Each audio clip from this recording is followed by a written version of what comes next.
We'll go to our next film then, Victoria. Yes, we should. So, Victoria, a lot of hype. I think that's the best way to put it. There's been a lot of hype generated about this film, a lot of buzz at festivals. Basically, I mean, what was it? Was it right there? Somebody said that when they submitted to festivals that they wouldn't take it because they thought they were lying about the fact that it was almost like a 2-hour 20-minute film all in one take, and people thought they were lying when they submitted. However, that's true. They did, in fact, film this entirely in one shot, and basically the film is entirely in one take. As I say, it follows Victoria, who's a runaway party girl. Who's sort of a bit of a free live life sort of girl, and she meets three friendly men who's in the rave club with her, and they ask her to hit the town with her for a wild night of shenanigans and general stuff. And basically that all turns a bit sour because they're involved in some dirty business. I guess that's the way to put it, and it sort of devolves from there. And it's a really good technical achievement. I know there's been people saying there's been a lot of, I guess the best way to just what's the best way to put it? Like gimmickness, I guess. People have been saying it's a gimmick. I mean, but when you pull it off, it's clearly not. No, I don't think it is a gimmick. I think it completely benefits, and I'll explain why. For me, the whole thing, I felt very invested, and I think the camera puts you in the group. There's the four guys in Victoria. You feel like the sixth person, and there's a point. They get to this sort of heisty bit, because obviously the idea is to have a heist. When they get into the car park and they get all hyped up to this heist, my heart, from that point on, was just non-stop. I felt really, really in the situation, and I felt like very invested in Victoria, because I've seen some criticism of her saying that she's dumb because she just sort of goes along with everything. But she's a free spirit. But she's free spirited. Yeah. She's not happy with her own life, as you see from the scene with the the piano.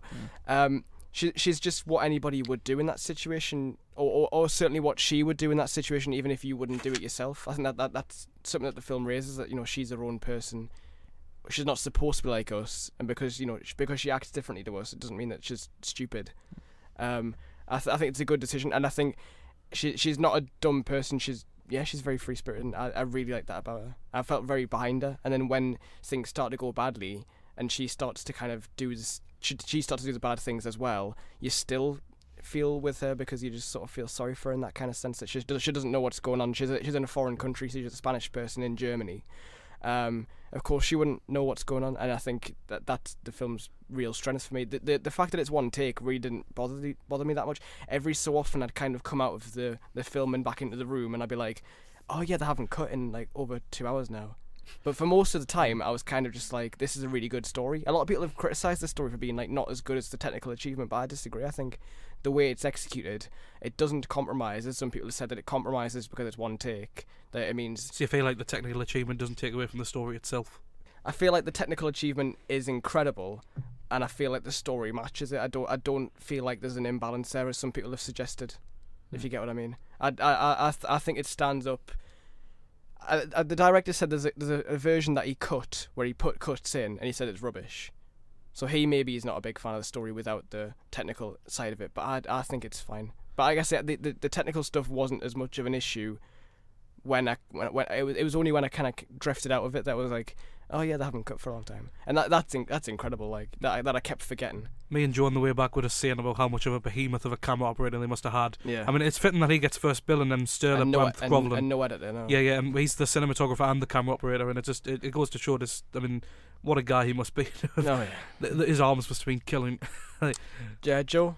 Well, I mean, gimmick-wise, of course, long takes have always had that kind of stigma as being gimmicks. Sure.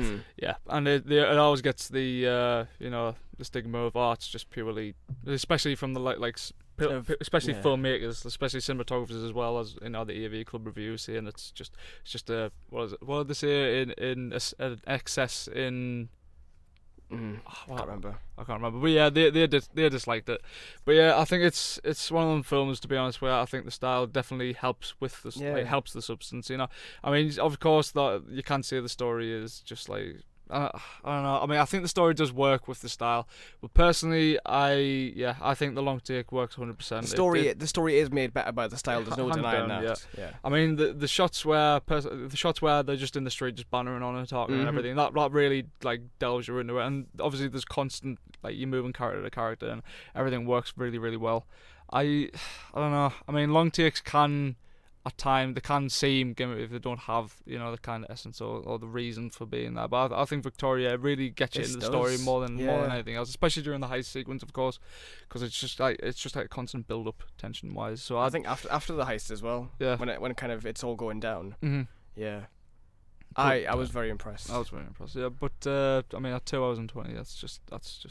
I mean, It's as somebody who's tried Steadicam training, I mean, more than like 20 minutes and my back is in agony. So to be able to pull this off, personally, it is fascinating. But I see, this is always been the problem with me with long takes, because there's always the thing that, you know, you're saying how it pulls you out of it, and then you realise it's a long take. Obviously, people always. It's not like the film pulls. That's just, you know, when you are sitting there and you remember that you're in a cinema, and then you go, wow, we haven't cut in a long time. See, obviously people have a problem. Some people have a problem with that. They're always constantly saying, don't pull people out of the story. You know, it's always about the story. Blah blah blah blah blah. But personally, I'm fine with it. I would have been pulled out more if it did cut. Yeah, exactly.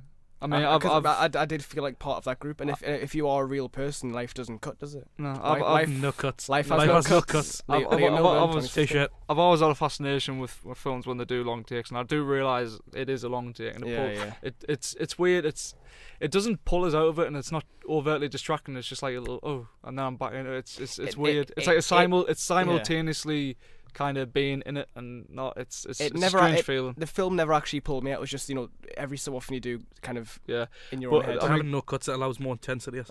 Criticisms of the film, I can definitely say, like, you can obviously tell audio wise that they have just kind of slum music in there to kind of, you know, get from A to B. I think when the score is in there, it is quite affecting though, especially in the rave, the second rave. Yeah, I mean, especially the first rave. I could definitely tell on those points there, but what would happen? I'll be like, oh, they put music in because of this. But yeah, I would say the 2 moments they put music in, it's used very effectively for very good reasons. I mean, first, I think it's kind of like a dark foreboding foreshadowing, and then the kind of realization scene in the club after the heist.